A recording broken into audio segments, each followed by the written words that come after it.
कभी सोचा है तुम्हारा दिमाग एक सुपर कंप्यूटर बन सकता है। नाम, डेट्स, फैक्ट्स, बुक्स सब याद बिना कंफ्यूज हुए। लेकिन बचपन से तुम्हें ये सिखाया गया, मुझसे याद नहीं होता, मेरी मेमोरी वीक है।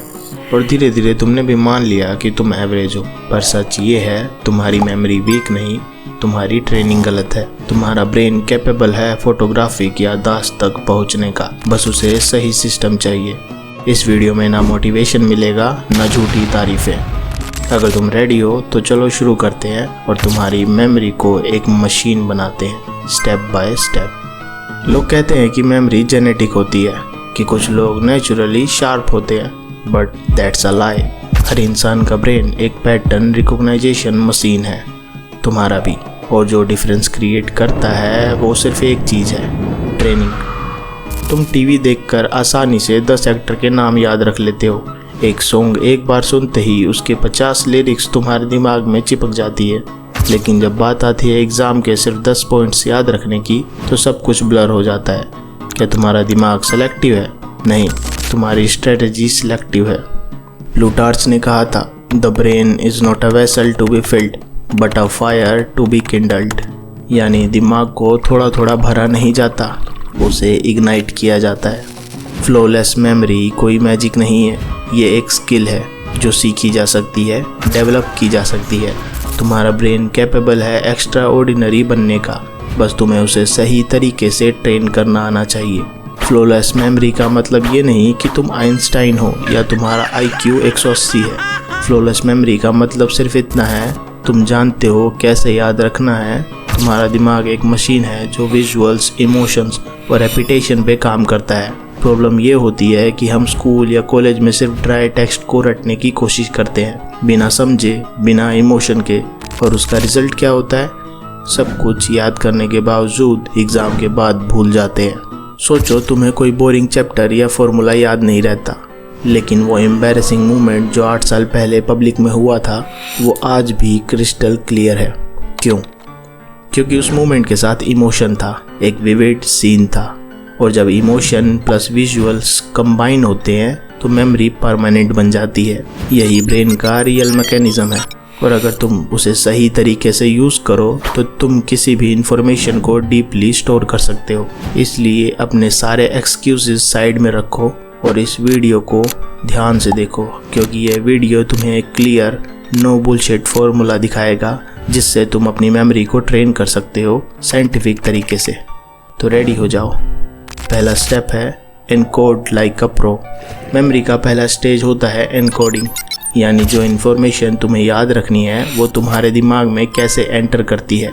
यही सबसे क्रूशियल स्टेप है। गलती ये होती है कि हम हर चीज़ को बोरिंग तरीके से याद करने की कोशिश करते हैं, प्लेन टेक्स्ट, ड्राई फैक्ट्स, बिना इमोशन, बिना इमेज। लेकिन ब्रेन ऐसे डेटा को रिजेक्ट कर देता है। तुम्हारा दिमाग एक लॉजिकल मशीन है, एक विजुअल और इमोशनल फिल्टर। वो सिर्फ वही चीज़ें स्टोर करता है जो या तो इमोशनल हो या एक्सट्रीमली वायर्ड हो। फॉर एग्जाम्पल, तुम्हें याद रखना है Einstein equals to theory of relativity. अब अगर तुम बस सोचो आइंस्टाइन एक साइंटिस्ट था, तो वो फैक्ट कुछ दिन में फेड हो जाएगा। लेकिन अगर तुम इमेजिन करो आइंस्टाइन एक ग्लोइंग बाइक पर स्पेस में उड़ रहा है और उसके पीछे घड़ियां पिघल रही हैं, तो वो इमेज तुम्हारा दिमाग कभी नहीं भूलता। Normal is equal to forgettable and insane is equal to unforgettable. So जब भी कुछ याद करना हो, उसे बोरिंग मत बनाओ, उसे क्रेजी बनाओ। That's how you encode like a genius. Step 2, spaced repetition. सिर्फ एक बार कोई चीज़ याद कर लेना काफ़ी नहीं होता। तुम्हारी मेमोरी एक मसल की तरह होती है, अगर उसे बार बार एक्टिव नहीं करोगे तो वो धीरे धीरे वीक पड़ जाएगी। साइंस कहती है यूज़ इट और लूज इट। इसी प्रिंसिपल पर बेस्ड है स्पेस्ड रेपिटेशन सिस्टम, एक प्रूवन मेथड जो हर बार रिवाइज करने पर मेमोरी को और स्ट्रॉन्ग बनाता है। प्रॉब्लम तब होती है जब हम कोई टॉपिक सिर्फ एक बार पढ़कर छोड़ देते हैं। ऐसे में वो इन्फॉर्मेशन सिर्फ एक टेम्पररी फाइल बन जाती है और कुछ ही दिन बाद वो डिलीट हो जाती है दिमाग से। लेकिन अगर तुम उसी इन्फॉर्मेशन को फिक्स इंटरवल पर रिवाइज करो तो वो तुम्हारे ब्रेन के परमानेंट आर्काइव में सेव हो जाती है। इसलिए रिकमेंडेड टाइमलाइन है याद करने के लिए। पहली बार 1 दिन बाद याद करो, दूसरी बार 3 दिन बाद, फिर तीसरी बार 7 दिन बाद याद करो और चौथी बार 15 दिन बाद याद करो और 5वीं बार 1 महीने बाद। हर बार रिवाइज करने से ब्रेन उस इन्फॉर्मेशन को और डीपली इनकोड करता है। इस टेक्निक के थ्रू तुम अपनी मेमोरी को सिर्फ रिटेन नहीं, मास्टर कर सकते हो। Step 3, mind palace technique. ये टेक्निक किसी मॉडर्न ऐप या सॉफ्टवेयर की इन्वेंशन नहीं है। इसका ओरिजिन एंशिएंट रोम से है। इसे मेथड ऑफ लोकी कहते हैं, जिसे आज के मेमोरी चैंपियंस भी यूज़ करते हैं। सोचो तुम्हारा अपना घर एक पैलेस है। हर रूम, हर कॉर्नर एक मेमोरी स्टोरेज बन जाता है। तुम्हारे लिविंग रूम में साइंस के फॉर्मूले चिपके हुए हैं। किचन में हिस्ट्री के इम्पोर्टेंट डेट्स टैग्ड है। स्टेयर्स के साइड पे वोकैबुलरी के नए वर्ड्स लगाए हुए हैं। जब भी तुम्हें रिवाइज करना हो, तुम अपने दिमाग के इस पैलेस में वॉक करते हो इमेजिनेशन के थ्रू, और हर रूम के अंदर जो इन्फॉर्मेशन रखी गई है वो विजुअल फॉर्म में तुम्हारे सामने आ जाती है। ये सिर्फ कोई फैंटेसी ट्रिक नहीं है, ये प्योर न्यूरोसाइंस पर बेस्ड है। तुम्हारा ब्रेन फिजिकल लोकेशन और विजुअल्स को स्ट्रोंगली याद रखता है। जब तुम किसी इन्फॉर्मेशन को किसी जगह से जोड़ देते हो तो वो ऑटोमेटिकली डीपर मेमोरी में स्टोर हो जाता है। अगर मूवी रेफरेंस दूँ तो BBC शेरलॉक का कैरेक्टर शेरलॉक होम्स एग्जैक्टली ये टेक्निक यूज़ करता है, और वो बस फिक्शन नहीं, एक रियल टेस्टेड मेमोरी सिस्टम है। फ्लॉलेस मेमोरी सिर्फ स्मार्ट दिमाग का काम नहीं, विजुअल इमेजिनेशन का भी गेम है। Step 4, focus is memories bodyguard. तुम्हारा दिमाग कोई स्पंज नहीं है जो हर चीज़ ऑटोमेटिकली ऑब्जर्व कर लेगा। मेमोरी तभी काम करती है जब फोकस शार्प हो। जितना ज़्यादा फोकस उतनी ज़्यादा क्लैरिटी। लेकिन प्रॉब्लम ये है कि हम मल्टीटास्किंग को ही प्रोडक्टिविटी समझ बैठे हैं, जबकि रियलिटी ये है कि मल्टीटास्किंग मेमोरी की सबसे बड़ी किलर है। फ़ोन के नोटिफिकेशंस, बैकग्राउंड में यूट्यूब चलना और मल्टीपल टैब्स खुले रहना, ये सब दिमाग को कॉन्स्टेंटली डिस्ट्रैक्ट करते हैं। जब तुम्हारा ब्रेन एक टाइम पे सिर्फ एक चीज़ पे कंसंट्रेट नहीं करता तो इन्फॉर्मेशन प्रॉपरली इनकोड नहीं होती, और उसका रिजल्ट सब कुछ याद करने के बावजूद सब कुछ भूल जाना। इसलिए जब कुछ इम्पोर्टेंट याद रखना हो तो डिस्ट्रैक्शन को एलिमिनेट करो। फ़ोन साइलेंट रखो, बिना लिरिक्स वाले गाने सुनो, 25 मिनट का डीप फोकस सेशन यूज़ करो, और उसमें पोमोडोरो टेक्निक यूज़ करो जिसमें सिर्फ एक ही टास्क हो। ये छोटी सी हैबिट तुम्हारी मेमोरी पावर ड्रामेटिकली बदल सकती है। जैसे ब्रूस ली ने कहा था, the successful warrior is the average man with the laser like focus. याद रखना, डिस्ट्रैक्शन हटाओ तो दिमाग सब कुछ याद रखता है। Step 5, physical and mental discipline. Memory सिर्फ एक मेंटल गेम नहीं है, ये फिजिकल लाइफस्टाइल से भी डीपली कनेक्टेड है। अगर तुम अपनी बॉडी को इग्नोर करते हो तो तुम्हारा ब्रेन भी फुली परफॉर्म नहीं करेगा। सबसे पहला फैक्टर है स्लीप। 7 से 8 घंटे की डीप स्लीप के बिना मेमोरी कंसोलिडेट ही नहीं होती। तुम चाहे दिन भर पढ़ो, अगर नींद पूरी नहीं हुई तो ज़्यादा कुछ याद नहीं रहेगा, सब टेम्परेरी ही बन के रह जाएगा। दूसरा इंपॉर्टेंट फैक्टर है एक्सरसाइज।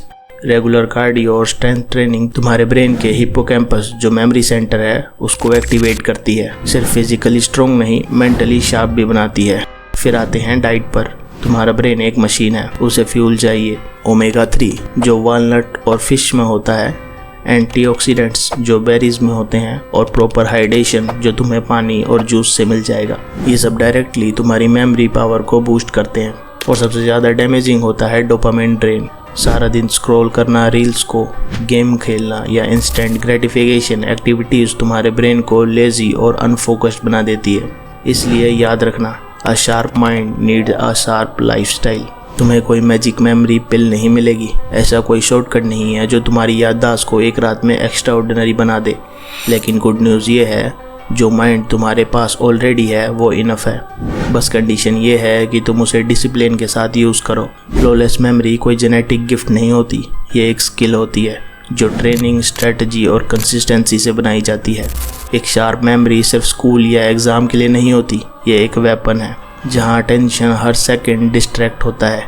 एक ट्रेंड मेमोरी तुम्हें क्लैरिटी, कॉन्फिडेंस और कंट्रोल देती है। ये तुम्हारे गोल्स को प्रोटेक्ट करती है, चाहे वो नॉलेज हो, कम्युनिकेशन हो या डिसीजन मेकिंग। तो अपने दिमाग को एवरेज मत समझो, तुम्हारा ब्रेन कैपेबल है जीनियस लेवल परफॉर्मेंस का, बस उसे शार्प करने की ज़रूरत है। इसलिए अपने माइंड को ट्रेन करो और डिस्ट्रैक्शन से बचो, और अपने ब्रेन को इस दुनिया के अगेंस्ट डिप्लॉय करो like a warrior with the most powerful weapon. मनुष्य का ये कर्तव्य है कि वो अपना पतन न होने दे और स्वयं ही अपना उद्धार करे। मनुष्य स्वयं ही अपना मित्र भी है और अपना शत्रु भी। जिसने अपने अहम, अपने मन और अपनी इंद्रियों को अपने वश में कर लिया हो, वो स्वयं ही अपना मित्र है। और जो इनके वश में हो गया पार्थ, वो स्वयं ही अपना शत्रु है।